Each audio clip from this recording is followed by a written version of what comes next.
All right. Hello, all. I was going to record.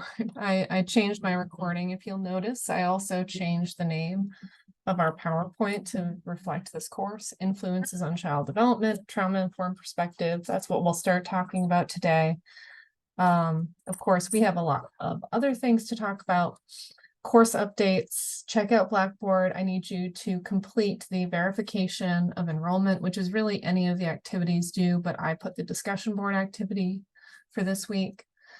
We're going to review and recap what we covered last week. So child development throughout history. We're going to do a video essay about kind of the influence of, I'd like to say, oppression on development. And then for your discussion board, I need you to do a key terms activity so we can make a glossary for our course. And then my way of going, I'm going to introduce trauma in the lightest way I can with my own stories. I'm not going to talk so much about the pervasiveness of trauma today, but trauma is everywhere, and I'll touch a little bit on trauma and child development. And then from chapter 2, just a brief overview of research and multicultural issues and concerns with research, and then we'll wrap up. So, course updates. If you haven't already noticed, the syllabus has a new grade structure added to it. Please look. I had forgotten to include that on your syllabus, and I remember why. The syllabus I was working off of had a very weird breakdown of your grades, so I changed it, and then I've added a due dates and deadline section. So I would check it now, but I realize I'm only looking at the screen. Please check those sections on Blackboard as they have new information. Another reminder is please check your email daily. I send a lot of emails, and this is where you'll get so much information that you need about what to do for the course. I know I've asked you to use messages. It's just, for me, when I want to send something to everyone, email will be the easiest. I'm not certain if announcements or messages. I know from me, I have to actually physically check messages, and I don't want to rely on that for all of you.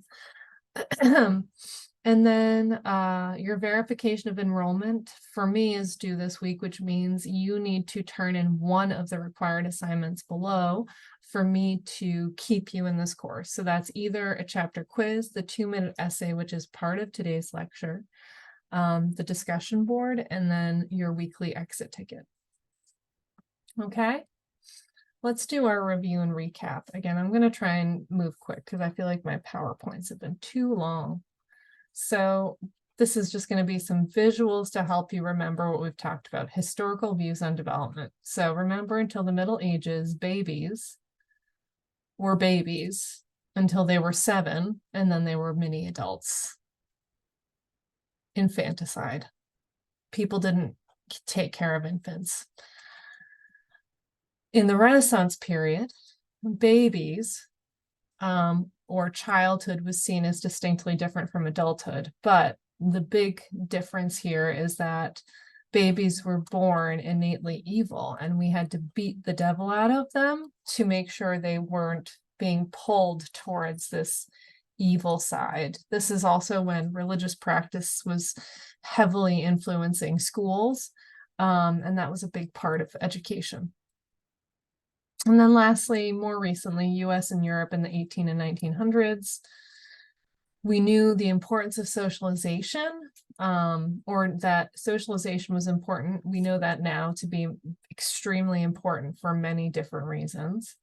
And then this is also when they realized, oh, there's different areas of development. Now, these are not the ones that are used as commonly today, but then they decided on emotional, we have that, intellectual, closer to cognitive development, social development, language, and emotional. Physical development we still have today with gross and fine motor, and what's missing are probably adaptive development and language.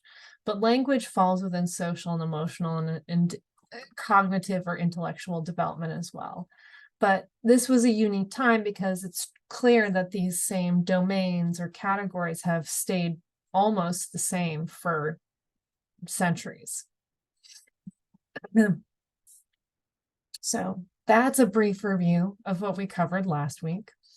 I'm gonna kind of wrap this up with a little bow because I found, not found, but I wanted to see if there were any videos out there that could demonstrate how culture and the environment, and even the dominant culture, let me say that, the dominant culture can, I don't want to say inaccurately, but poorly influence children. So, oh, let me do something quick.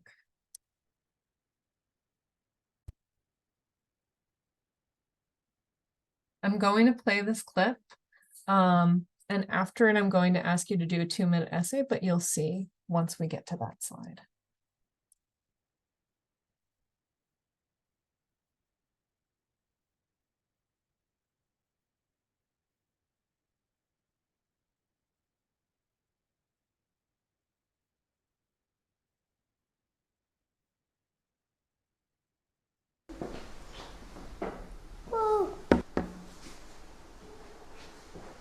Quale bambola è bianca?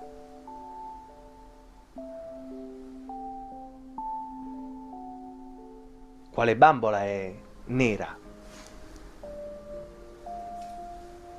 Quale delle due è bella? Questa. Qual è quella bella? Qual è quella brutta? E qual è quella buona? Quale è cattiva?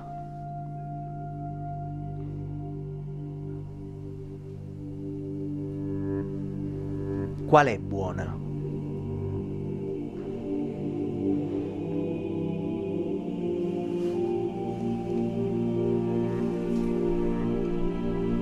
Lei. Perché è buona? Perché ha gli occhi celesti. Quale è cattiva?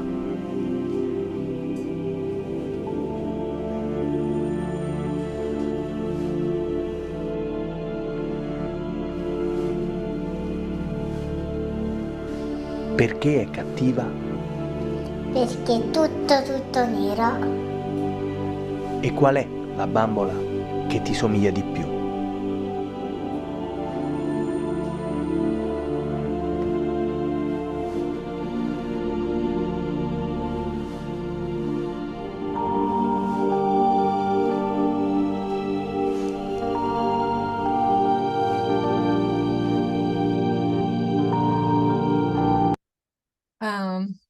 So a very interesting brief video of what happens when we ask very basic questions. This is not an experiment that we would see in the US. I think there is a bit of a concern about the effect that those questions could have on the children. But if I feel it's important to show because it does demonstrate just how prevalent our dominant culture, the culture that holds the power is when it comes to child development. I mean, I imagine that these children are in families where those parents feel the same, but they're in a society where the people around their parents might feel that way. And so what I want you to do is not yet. So after watching this video, I'm going to have you write a 2-minute essay, which means you're going to write for 2 minutes without stopping. You're not going to do it until the timer begins. But the types of questions I want you to answer if you're not sure what to say is, how did you feel watching the video? What was your immediate reaction? Why do you think the children responded the way they did? Why is this important? And how do these beliefs potentially impact development? I want you to open a Word document and type as soon as the timer begins. I will tell you I'm not going to tie this up until I've read your 2-minute essay responses, because I think it will be helpful for me to bring this back when I know how you've all responded to it. All right, so again, you're going to answer all of these questions, but I just want more than anything your immediate reaction to the video, and I want you to write without stopping for 2 minutes.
right, let's not get scared too much by that.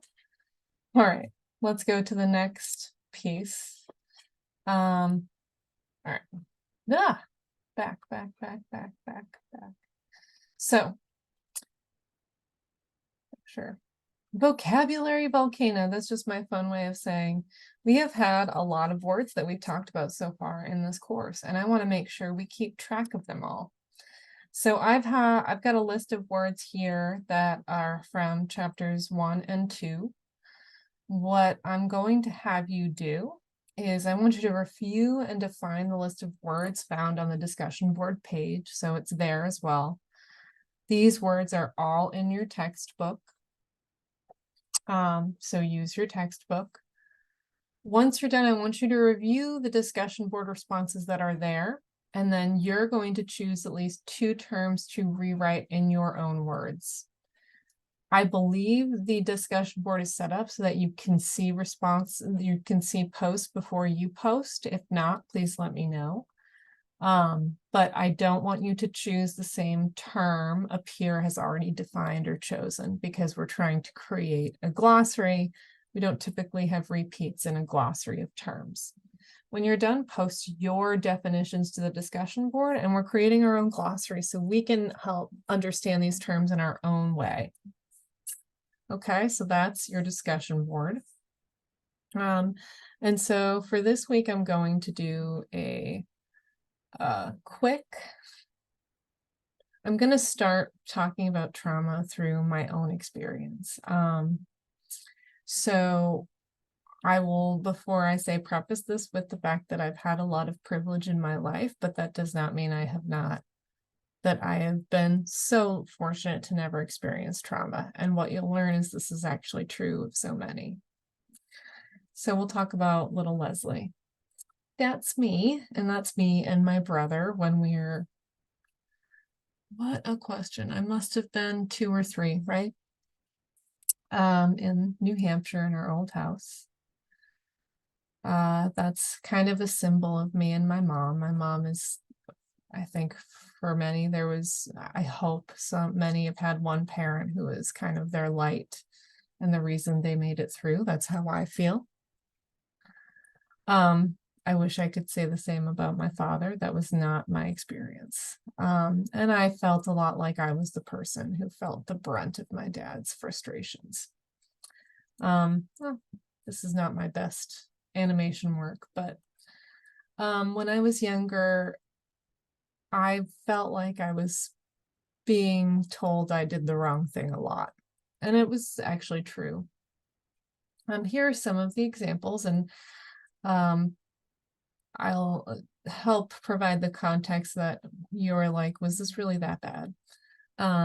So when I grew up playing cards. My family never had any real other times when we were together, the 4 of us, except when we were playing cards together. And when we played cards, we played a game that, this is specific to my own culture, called 45s. That is something people in the Merrimack Valley play of New Hampshire and Massachusetts. And this is a game where you can play on your own or you can play in partners. And when I was younger, I played in partners, and my dad was my partner because I was the worst player and he was the best player. Naturally, I made a lot of mistakes. And when that happened, my dad would do what he always does. He'd say, "Why did you play that card? What's wrong with you?" Or he'd just get really quiet. There were a lot of different arguments at that table. Not all of them were about cards. There was another time that I asked my dad, "Why don't you go to the dentist?" And I was sent to my room for not appreciating that he's trying to save us money. This was one I heard a lot. "Why are you dressed like that? You look terrible. Why don't you dress more feminine?" My dad had a very clear picture of what he thought a woman should look like, and I don't think he realized how clearly he made that picture to me. But every time I dressed anything other than in kind of pastels and light colors and feminine dresses and flowy clothes, I was typically asked this question. In fact, I remember when I was 11, my dad said to me,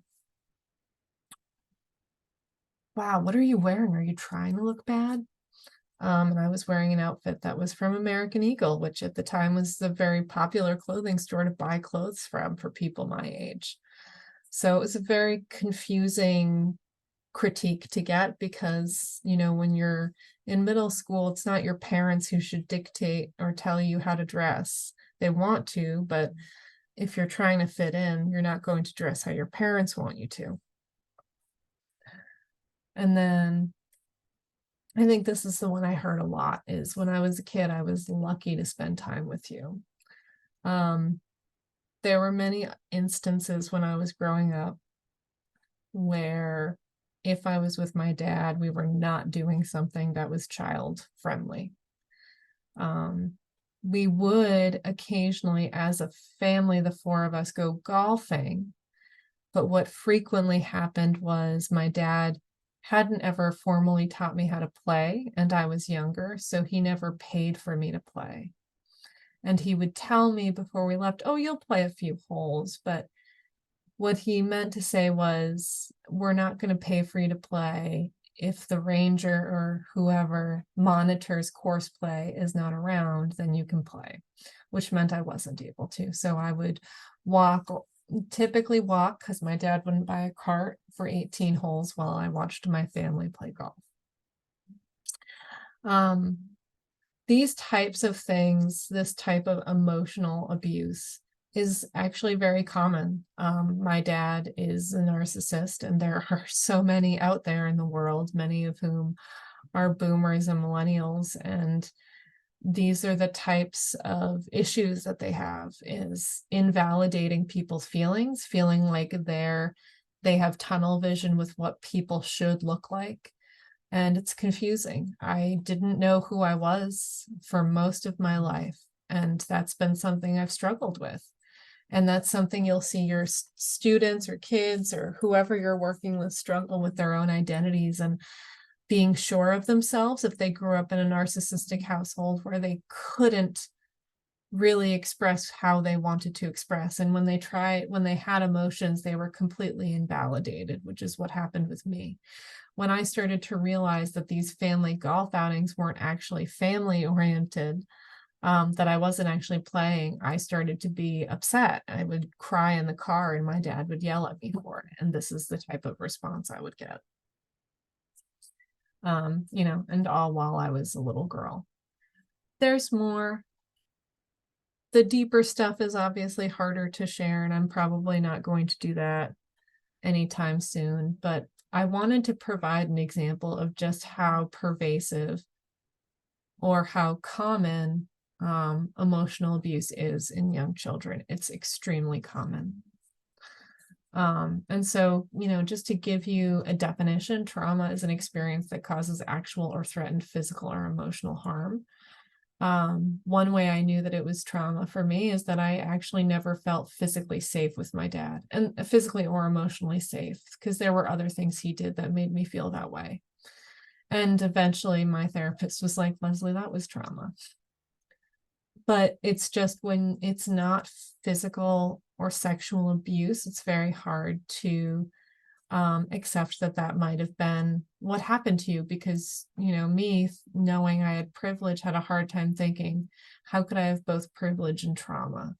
Those things are not mutually exclusive. You can have both. It's something I have to remind myself, because I think I struggle with that with other people too.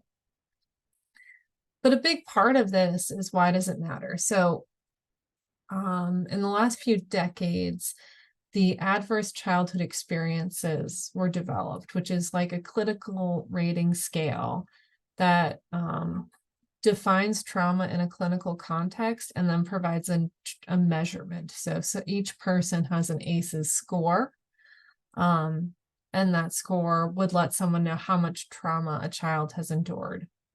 What is sad, and what the book has explained, is that, and I'm not surprised based on my own experience, most children have experienced an ACE. Just the truth. And that's sad, because then you have to think about what type of healing needs to be done to support that child to meet their potential. And the reason it matters is because children who have endured trauma are more likely to show externalizing or outward, often challenging behaviors, or internalizing behaviors inward. My trauma caused me to do both. My internalizing behaviors were anxiety and people pleasing. I felt like if I people pleased, I was never going to cause any issue. Everyone was going to be happy. I was especially attentive to my dad's needs, but also anxious if I felt like something was off. Externalizing, for adults might be more substance abuse or rage. For children, it would be more disruptive behaviors. And you will see that. And I found my children who endured trauma, oftentimes there was a lot of neglect. And so you'll see a lot of attention-seeking behaviors trying to find someone to pay attention to them. And my ultimate, this is for my other course, so you can take this with a grain of salt. The best way to support anyone, children and adults, anyone in human services, is to learn their story. Because now I had privilege. I never worried about where my meals were coming from. I always felt comfortable, not comfortable, but I had a home, I had food, I had my basic needs met. But if you had gotten to know me, you'd know that I didn't have everything together. Some people, my dad embarrassed himself one day when he had to pick me up from school, because among, verbal abuse, he was also just an absent parent. And when he had to pick, I was in elementary school. It was the one time he picked me up for a doctor's appointment, and they asked him what grade I was in, and he did not know. The grade he guessed was not correct. I was in 3rd grade and he guessed 2nd. So that's kind of our introduction and why trauma is important. I will talk about it throughout the course, but I want you to have a base in what we're talking about.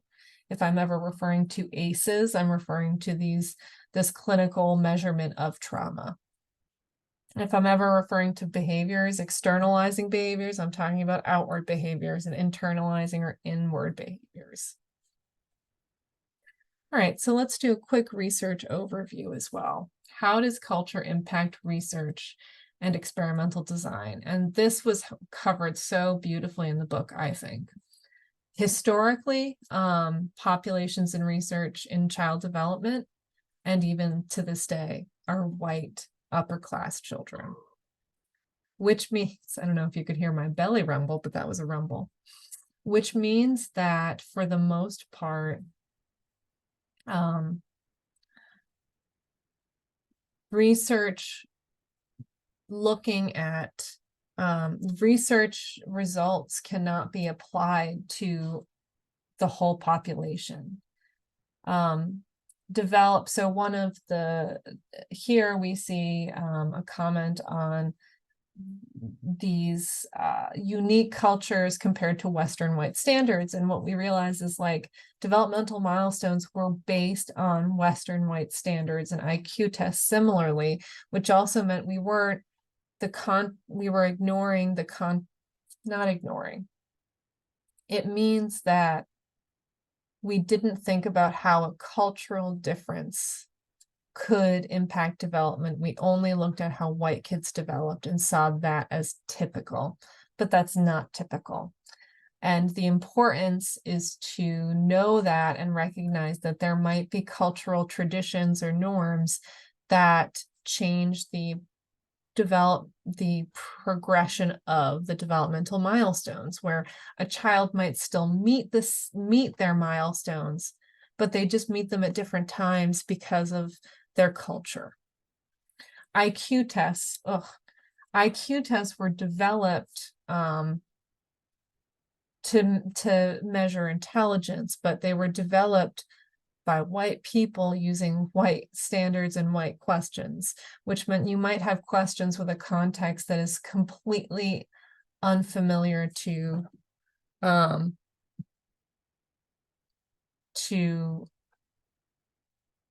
your students or to this group of people. One of the best best explanations is if you're talking about a farm on a test and you the test is for children living in an urban setting. They have no familiarity with what's on a farm. So you're basically, introducing something they don't understand. Even with that, we strive for evidence-based practices because it is best that we use those interventions that we know can be effective, but that's with caution. It means we need to know that this practice can work with the population. So did the research you're looking at attempt this practice with a diverse group or with a particularly unique cultural group? And oftentimes they don't always. I've worked in research for the last few years. I can tell you we struggled with getting diverse representative groups of people in our research, which meant that in some ways, all of these studies on human development have flaws because we still are not getting representative samples of generally similar groups of people. Very confusing, but these are the things to remember, is that previous research was not all encompassing. All right, I did that pretty quick, but let's wrap up. This is when I write what we talked about today. So we reviewed reviewed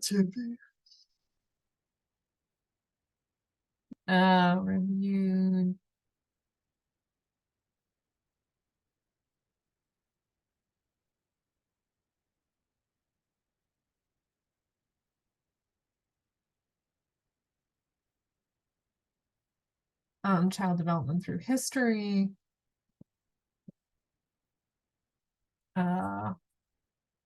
Reviewed upcoming assignments for watched video, the impact of oppression and dominant cultures. Those holding power on child development. Introduction to trauma.